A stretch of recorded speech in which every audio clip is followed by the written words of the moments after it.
Hey everybody, it's Kelly. Welcome back to another episode of Ask a Therapist. This week's video, we're dealing specifically about religious trauma and issues with authority. Out of curiosity, do you ever panic when an authority figure asks to talk to you? A boss, a supervisor, a teacher, parent, maybe even a coworker? Do you ever just get that panic inside? Like a lot of times it's about, what did I do wrong? Do you ever find yourself reacting more strongly than your peers to authority figures? Maybe fear of consequences from them, maybe anger at them calling out something you've done or not supporting you. Do you ever find yourself putting a disproportionate amount of weight on what they think of you? Like it makes or breaks your career, your personality, your worth? These are all markers of somebody who has gone through religious trauma and is now trying to make their way in the world. When someone leaves a religion, especially an extremely authoritarian religion, it is going to leave fingerprints all over their lives until they've been able to work through some of those things. And one of those is in their relationship with authority figures. A lot of times this doesn't come up though until you find yourself in another authoritarian type setting. It makes sense. Religion exploits our obedience for their own end.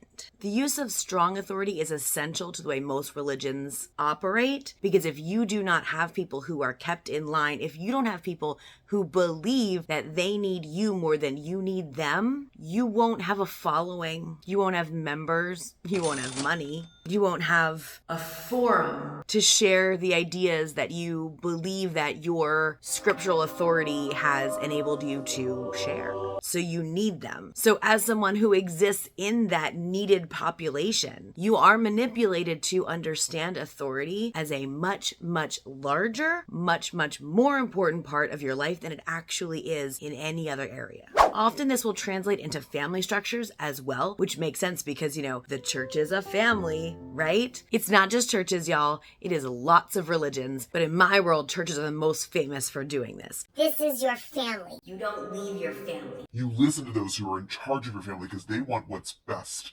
for you. It's not true. Are there leaders of religion out there that authentically want the best for the people that they are leading? Probably. I can't say yes or no because I don't know every religious leader out there, but I can say that often religious leaders, even with the best of intentions, when they follow the script that has come for years and years and years, they are doing harm because they don't know how to not do harm. They don't know how to not remove someone's autonomy and replace it with a mandate to obey. And that mandate to obey is linked to their worth. So if someone doesn't obey, that means they're not worth anything.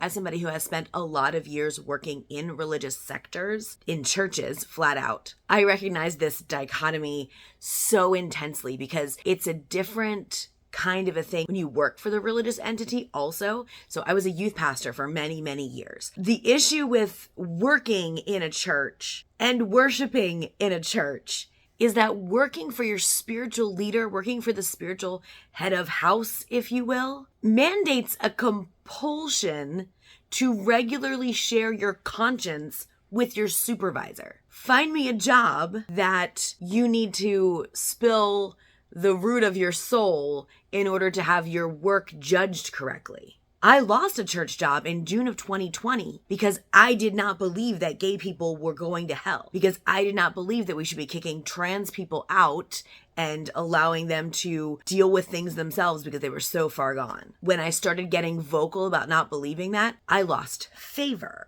I lost my friends. I lost my actual income. That's devastating. And that loss is something that can be felt whether you worked in a church or not. If you were ever connected to a religion that was very top down, that was authoritative, that expected things from you that were out of line, you can also recognize this. You don't have to have worked in that entity in order to feel this. The removal of favor, that removal of connection and family, like we talked about, it's family, right? The removal of that is so scary. And that's what keeps people stuck. And even when they do leave, that understanding of authority approving of you means you get to stay is pervasive across the board. And so their understanding of authority becomes way out of proportion to what your understanding of an authority figure should be. In your job, it should be okay to mess up genuinely, learn from it, and move forward. Somebody who's dealing with religious trauma and they figure out they messed up, they're likely to try to hide that. They're likely to get disproportionately upset. It can derail them for a couple of days, if not longer. This disappointment in this authority figure who is in charge of me, it's so out of line with what reality should actually be, and the place that your supervisor at your job or an authority figure in your life in general should actually play. Because if we take it back to that family situation, when you're dealing with family members, if you're dealing with a parent and they're raising a child and the child does not do everything they want them to do and say everything they want them to say, that's actually something to be celebrated, because you're raising a child who's an individual. You are raising a person who's going to be their own person with their own perspective and understanding and follow through on things or not follow through on things, and that is theirs. And as a parent, you are helping them to discover who they are. Parents are not supposed to be instilling themselves into their children and making little versions of themselves, or trying to right the wrongs in their lives through their children. That's not your kid's job. Your kid is not responsible for the choices that you made in your life, and your kid is not responsible for the situations that you have been in your life. If you were in situations that were not your fault, I'm sorry for that, but that is not your child's job to right that ship. Religion erases the individual in favor of the whole. And that is where we get this idea that at your job, in everything you do, you should be self-sacrificing for the greater good. That forced obedience is so problematic because it increases the likelihood that you're going to breach your own boundaries, your own personal limits in order to continue to have that favor. And when you don't earn that favor, because you're human and you're not always going to have it, you see it as a moral failure on your part, because a religious mandate is to obey those in authority. The religious mandate that you're always told about is to continue to be in the good grace of whatever entity you worship and the good grace of the authority figure that have been put in charge of you. Translate that into your job and you're looking at the feelings of moral failure if you do not complete your job with excellence every single second of the day. You are human, and capitalism is lying to you when it tells you that your worth is in how you do your job. Your worth is inherent in you because you're a human being. That means you have worth. That means you are worth taking rest. That means you are worth using all your vacation days.